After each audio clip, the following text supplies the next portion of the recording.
wanalitumia hili daraja. Sasa tunazungumza na engineer ambaye ameshirika kwa kiasi kikubwa sana. Inasemekana kwamba mheshimiwa mbunge alikuwa kutoka asubuhi hapa na alishiriki kwa mikono yake kutengeneza hili daraja pamoja na kushirikiana na engineer. Labda engineer, utuambie ugumu wa hili daraja mpaka sasa hivi limesimama, ulikuwa ni ugumu aina gani? Hebu jitambulishe kwanza, ni nani na unatoka kampuni gani? Karibu.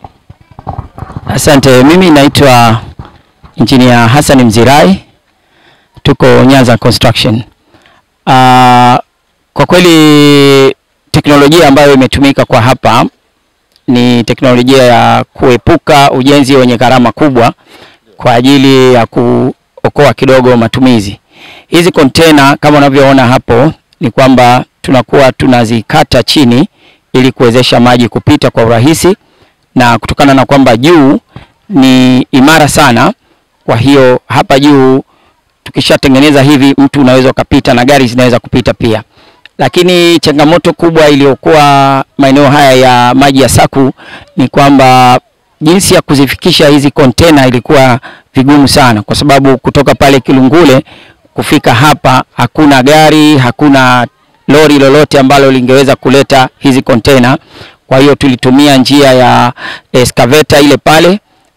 Excavator yetu ndio iliyokuwa imezishikilia container na ikatembea kwa kilomita 2 ikiwa inaziburuza container. Na nasema excavator ndio iliwezesha kuzifikisha hizi container hapa, na imetembea kwa shida sana kwa rivers kutoka juu kule Kilungule mpaka kufika hapa maji ya Saku.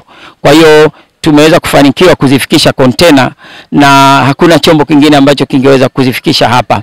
Hata hivyo tumezipanga na zimekaa vizuri, na tumeweza kuweka mteremko au slope upande wa mwisho wa mto, na upande mwingine wa mto tumeweza kuweka down ili kuweza kuconnect au kuziunganisha hizi container kutoka upande mmoja wa mto na upande mwingine.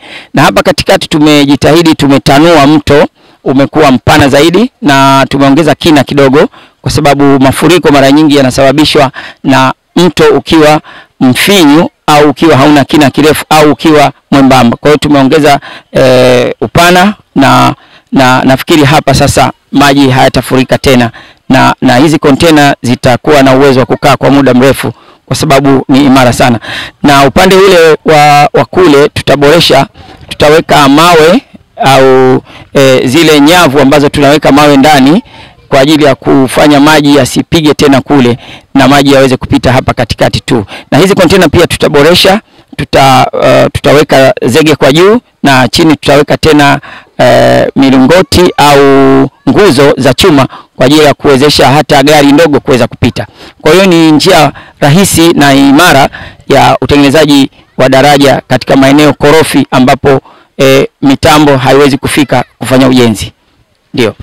Asante Engineer Mzirai, kama ulivyozungumza kitaalamu kwamba daraja hili limetanuliwa ili kuwezesha maji yasiweze kwenda kupasua. Lakini hapa tunaona kuna michanga mingi. Tunahofia kwamba maji yanaweza kuja hayawezi kupasua yakaenda tena kule. Labda kuna kitu gani ambacho kitaweza kuzuia ili maji yasiweze kutanua ili daraja na kuleta madhara zaidi?